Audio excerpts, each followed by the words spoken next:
All right, and we're back with the show once again. It's Gerald coming right back at you here, and it is Emmy nominations time. The Television Academy recently announced their humongous list of Emmy nods that were out there, and there were some surprises, and there were also some things out there that didn't surprise us when it comes to the amount, who got the Emmy nods, and just the sheer volume of what was going on for a couple of entities that were out there that everybody seems to know. It seems to be heading right now, as far as good television, heading towards just a few areas, and that could be an issue as well. And we'll discuss all this stuff: who got snubbed, who was overlooked, who was put in there as far as an Emmy nomination that really didn't deserve it. We're going to discuss all that. And here today to discuss all that with me is my good friend.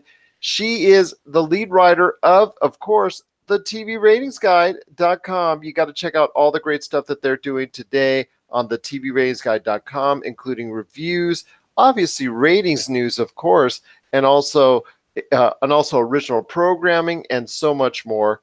It is my good friend, Miss Jessica Boggs. Jessica, thanks for coming on the show. And I'll tell you what, a lot of Emmy nods were out there. Before we go ahead into my questioning, what was the first thing that you saw that just jumped out right at you? First of all, I saw all the overflow of Game of Thrones in the nominations, especially in the drama series and in the drama categories.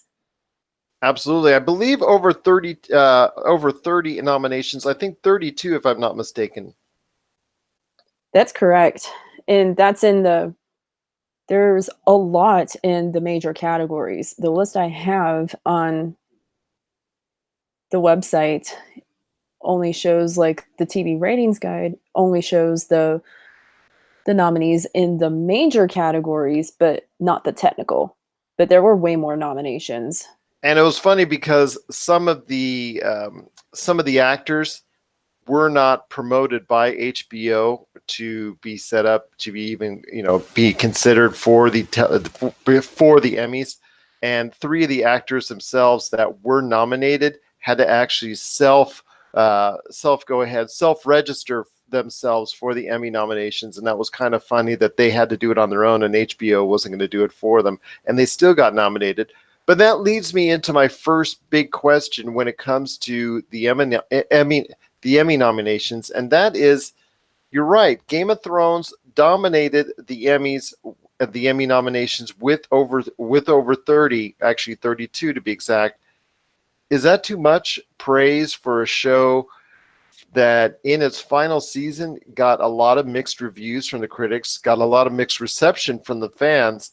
I believe as far as a technical and a production standpoint, yes, it is most definitely one of the best shows on television from that aspect, and they deserve every nomination from that aspect.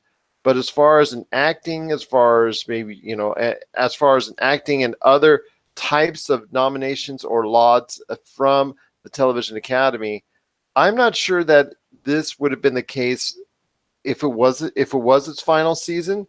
If it wasn't its final season, because the fact that it was its final season, I think they're getting a lot of awards, just a lot of nominations, just because I feel it may be a little bit overbloated, especially for a season, like I said, was not the best that Game of Thrones could offer. Well, that's correct. There's so many I can think of that only at least 3 to 5 had deservable performances, and that is how the final season was written, and not necessarily from an acting standpoint. It's just the characters that Emilia Clarke, Kit Harington, and some of the actors that played, they were not portrayed in the best possible light. No, they weren't, and that seems to be very, very disturbing.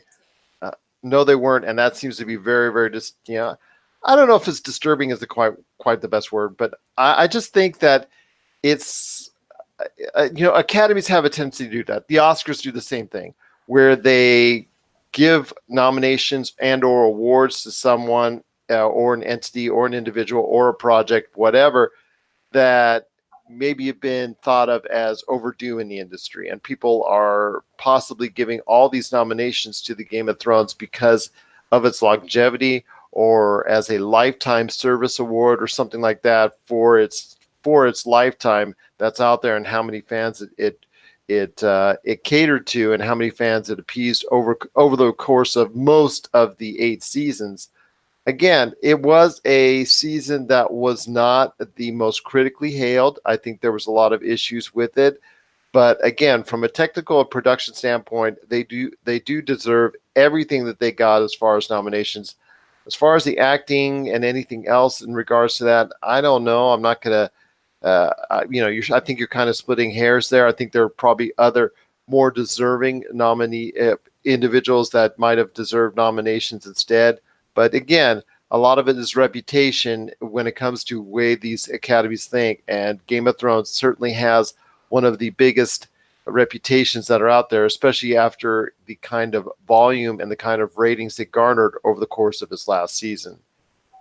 And leading into that, with all those nominations, and also, of course, some of the other shows that HBO was a part of, it actually took over as far as an entity, as a network, the most nominations by far over the most nominations over Netflix, which had previously had that record.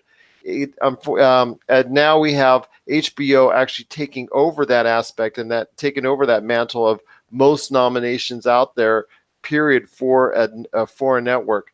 Your thoughts on HBO taking over that type of throne, that type of mantle out there, and now has those bragging rights of the most lauded network on television, because of the fact that I think a lot of people had a little bit of a backlash against Netflix, because in recent times, when it comes to both the Emmys and the Oscars, all the love that was getting, all the love that Netflix was getting over the course of the most recent times, has received a backlash in the industry of Hollywood when it comes to them as a streaming outlet gaining so much political and creativity clout. I'm guessing, honestly, when you have because normally you had shows like Orange is the New Black getting some nominations, but that was one of the major snubs this year because it wasn't even released on time. Its final season. And you got a lot of the HBO shows that are basically killing it right now with Succession. There's Killing Eve. I don't know if it's a HBO or Netflix. No, Killing Eve is BBC.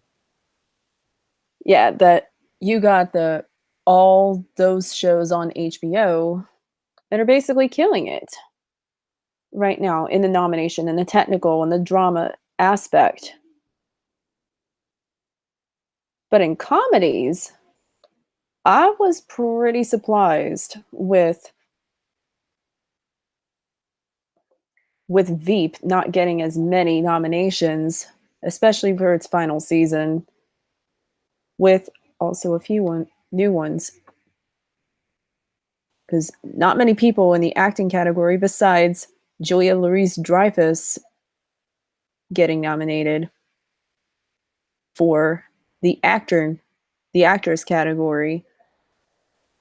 Well, I'll tell you what, there was some surprise when it comes to networks. And, well, FX to me, outside of Netflix and HBO, probably produces the highest quality of programs that are out there as a group. I'm not saying per program basis. I'm saying as a group, as a collective. HBO, Netflix, and FX to me seem to be a 1, 2, and in FX case, a distant 3 when it comes to the sheer number of quality programming is out there. And I think that was also represented with Pose and other shows from FX getting some love. But the one show that I think a lot of people are pointing to as a big surprise was something that was mentioned to me by our friends at the Pop Culture Connoisseurs, a Gal and a Gay podcast, on a recent episode, and that was Schitt's Creek. And of course, that is SCHITT apostrophe S Creek.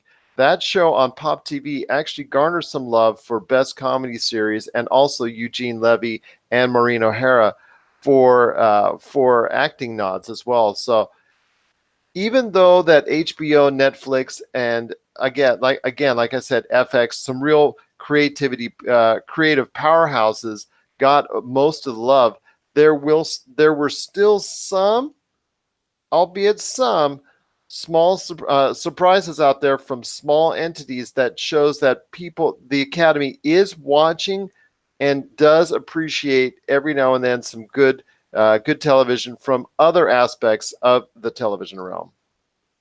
Well, Pose got some from FX, also got some major nominations. And you have, let's see, Billy Porter getting nominated for supporting actor or the drama actor, and then pretty much. And then you also have the Netflix limited series, When They See Us, is the one about the Central Park Five. That also got some nominations in there as best limited series.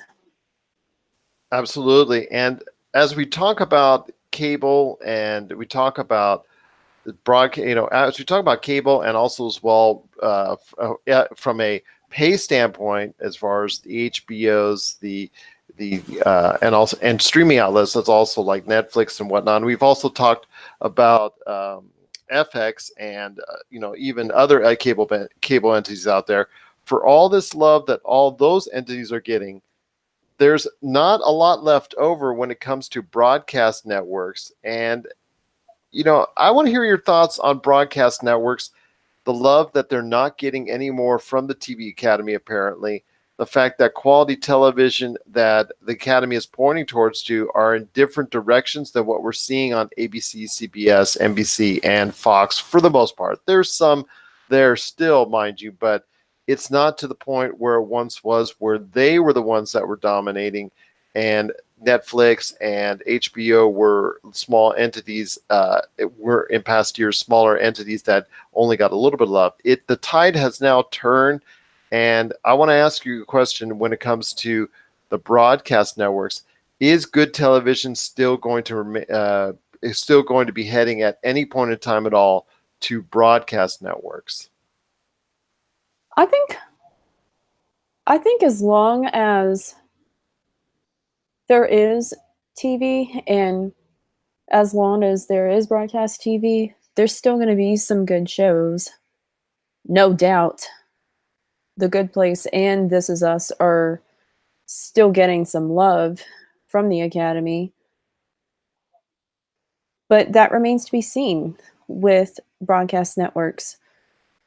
A lot of them are turning towards the reality and the unscripted part, though, and that's probably not getting good results from a monetary standpoint, even though it supposedly makes more money. But I think also even those shows that do not get as much love are also loved by fans in it even though the critics hate it for some reason, there are audiences that love it too. All right. When it comes to all the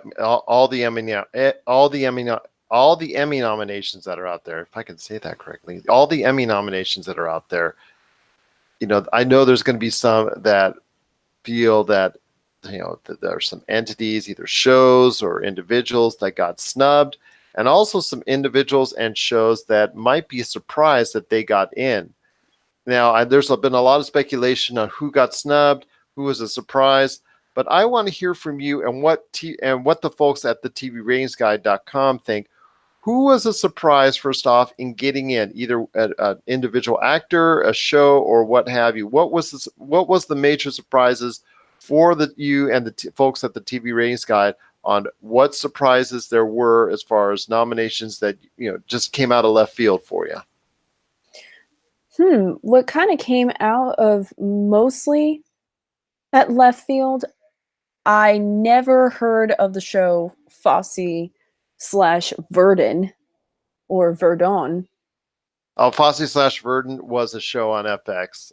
It was actually a limited series on FX. And that got in. That came out of left field. Obviously, it was a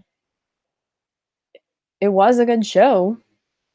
I believe that's one with Sam Rockwell in it, and his talent, I know, is appreciated by Hollywood as an industry as a whole. He's considered one of the top actors right now in the marketplace, and I think he really pushed him and his name really pushed that show into that spotlight. Even though, as far as ratings is concerned, it didn't garner the hugest ratings ever, but it still did nicely, and it garnered some nice acclaim, obviously, when it comes to the Emmy nominations. And like to you, I think a lot of people kind of forgot about it, but still, it garnered some nice acclaim during the Emmy nominations this week. But are there any other surprises as well for you, as far as from either an individual or a show aspect? Well, I feel like there was one in the reality aspect that shouldn't have gotten in from a rating standpoint, and that would be The World's Best from James Corden's. And he's a pretty good late night host, though. Can you say that again? Can you say it again, because it came out garbled? James Corden's The World's Best. And not from like a hosting standpoint, but from a rating standpoint, it was the lowest show on CBS, and he still got nominated as a reality host in there. And I think that show might be on its way of getting canned, though. Absolutely, and there's a lot to talk about there. And when it comes to a show like that is not particularly appreciated, if that's the case, because a lot of them that are not the highest amount, that don't have the highest amount of ratings, they do seem to hang their head on whether or not they're going to get Emmy nominations. And when they don't get Emmy nominations, that's kind of an issue.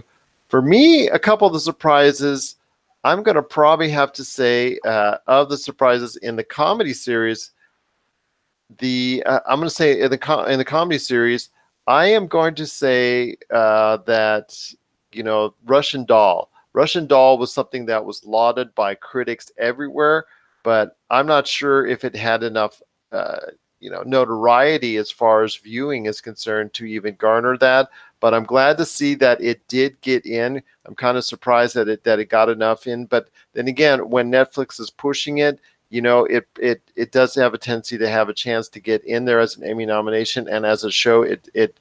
It is probably of the shows in the comedy series that are available in the outstanding comedy series category, it is probably the most lauded by critics this year. So it definitely has a good chance to win now that it is in. I'm just surprised that it got remembered because of the sheer amount of Netflix shows that are out there, and the fact that it is not the most popular of Netflix shows. So I'm glad to see it got that kind of love. Also another surprise to me, I think, was probably that was Game of Thrones just getting so many sheer nominations. I think that's probably, to me, the one biggest surprise of them all. And the fact that, again, it wasn't the most appreciated by fans or critics out there when it came to sheer excellence this year compared to previous seasons. Previous seasons were much more beloved, I believe, also from not only from an acting, but also as well from a just a whole overall standpoint. But again, production and design and set pieces and costuming and technical aspects, because HBO put so much money into it, I can see it getting a lot of love there. But all this acting, all the great acting that we normally will see in the series, some of it was there obviously in this final season, but not to the extent I think that a lot of people were hoping for when it comes to what was going on with the Game of Thrones. So that was a big surprise that it got 32 nominations that are out there. Okay, we've gotten to the surprises on what surprised us when it comes to the Emmy nominations. I got to hear your thoughts on what were some of the snubs when it comes to your thoughts on either an actor, actress, or show when it comes to not getting some love from the TV Academy when it concerns the Emmy nominations this year. Well, I was pretty surprised when some of the actors from the Connors, most notably Laurie Metcalf, didn't even get any Emmy love this year both in the lead actress or supporting actress category. And then there's also a show on CW, which I know you have a great affinity for, that is considered, as far as the articles I've read, that from a CW standpoint is one of their best, that didn't get love as far as the show's concerned. That is one of your favorites, that in its final season that didn't get any love. Well, Crazy Ex-Girlfriend every year always gets snubbed on the major categories, though. And I didn't see that it get nominated for technical either. No love for Crazy Ex-Girlfriend. Crazy Ex-Girlfriend. I think they're putting that Crazy Ex-Girlfriend into the rearview mirror on that now that it's finally done. For me, I think one of the biggest snubs that's out there is in the outstanding comedy series standpoint. And while NBC did score a nomination with The Good Place, I think its best comedy, and that's just my opinion, is Superstore. I think that show should have received some love as an outstanding comedy series. And there are definitely notable actors in that show that did deserve some love as far as an Emmy nomination is concerned. But I think probably as a whole, as a series, I think that show definitely deserved, in my opinion, anyways, the Emmy nominations, an Emmy nomination in the outstanding comedy series category. So I am disappointed, but then again, not surprised, because the Good Place has a lot of fan love, just a lot of appreciation for it already. That's already built up. Meanwhile, Superstore is this little show that could each and every year, that does good enough, that does well enough to sustain itself and come back for another year after another year after another year. But it's truly a funny show that I think was deserving of more love. And probably from a actor or actress standpoint, not seeing Julia Roberts in Homecoming not being nominated, even though she is a huge name in the industry still to this point, and now that she's starting to do more television and things of that nature, not seeing her in there and getting snubbed was kind of it was kind of surprising, to say the least. A lot of people are saying her performance was really, really good, and that was kind of disappointing. And then also, just I guess as well, in a drama series, Killing Eve. No, actually, it isn't there. I'm sorry, just missed that one. I get, and that's pretty much the snubs that I've got. I mean, is there anything else that you think was kind of? I mean, when it comes to a surprise, Schitt's Creek, I think surprised a lot of people. And again, that's SCHITT. As far as that show on Pop TV, that getting the kind of love that did, I think was kind of a surprise. But as far as what's going on with the shows and the networks out there, I think the dominance by HBO and Netflix really just, I don't know, it just took so much out of the TV nominations. There isn't really a lot of room for a lot of other shows to really get a substantial amount of love. I feel like there's also, like, with specific actors too, like Sarah Paulson didn't get nominated. Under the comedies in the drama series, she didn't get nominated. Connie Britton for Bravo's Dirty John did not get nominated. Ian McShane and Big Bang Theory was totally shunned for its final season, and that includes Jim Parsons as well. Jim Carrey was snubbed for his performance in the Showtime series Kidding, which a lot of people really liked, and a lot of people loved his performance. And I think a lot of other people as well just kind of were disappointed that what was the show? Oh yeah, a lot of people were also disappointed that a good place, The Good Fight on CBS All Access, a show that moved over from CBS, The Good Fight, that did not get enough love, I think, in their opinion as well.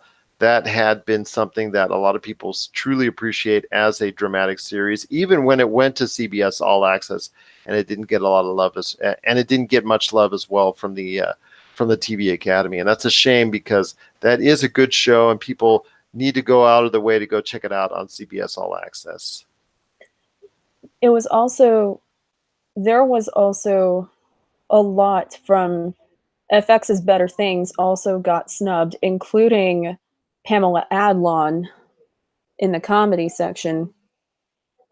And there may be some other things that would cause shows to get snubbed, actors to get snubbed, like recent controversies that would cause a snubbing or two.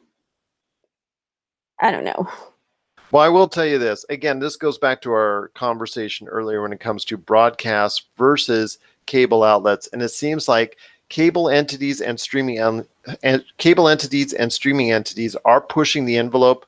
They're going ahead and getting in those shows and developing those shows that are pushing the envelope again, like I said, but also as well stretching the drama and stretching the quality of good television even further, more realistic, more lifelike, more today, more relatable to an audience, and also as well more relatable to a TV Academy as far as what they perceive as good television. So we're going to, in the future, I think over the next few years, see even more dominance from the HBOs, Netflix, FX, cable entities of the world, and see even less of a hand put in there by broadcast networks, which is going to be disappointing to those that have admired the broadcast networks for so long as a traditional standard of television. And unfortunately, because of the fact that there are certain constraints which the broadcast networks have to go ahead and abide by, which is great for family viewing and things of that nature. But when it comes to being able to push that envelope, being able to go ahead and show things that might be questionable, might be controversial, but also as well provide a more realistic, gritty, and more beloved view by Academy members and critics alike, it's going to go ahead and have that disadvantage, and it's just only going to get much worse as time goes on when it comes to the dominance that you're going to continue to see from streaming outlets, HBO, and cable outlets as they continue to go ahead and delve into those topics which broadcast networks can. And with so many more streaming outlets that are coming out there, like Apple, like Disney Plus, Hulu's getting a major bump up, and so many other outlets as well coming into the type of streaming formats that are going to bring their own shows to the network. It's going to be interesting to see where this continues to lead when it comes to Emmy nominations and how the TV Academy and Hollywood continue to perceive television as a whole. But one last thing we're not going to snub is your information on what's going on at the TVRatingsGuide.com. So please fill us in before we head on out, Jessica, on what's going on with your awesome site, the TVRatingsGuide.com. Well, we have reviews. We have renew cancel indexes that are coming out in the fall, but we do have our own summer renew cancel. We have original shows, and we also have ratings and some of the latest news to come on the TV ratings guide. And we also have our ratings and reviews databases as we write about our favorite shows and write about the ratings aspect of our favorite shows and how they fall in the renewals or the cancellations.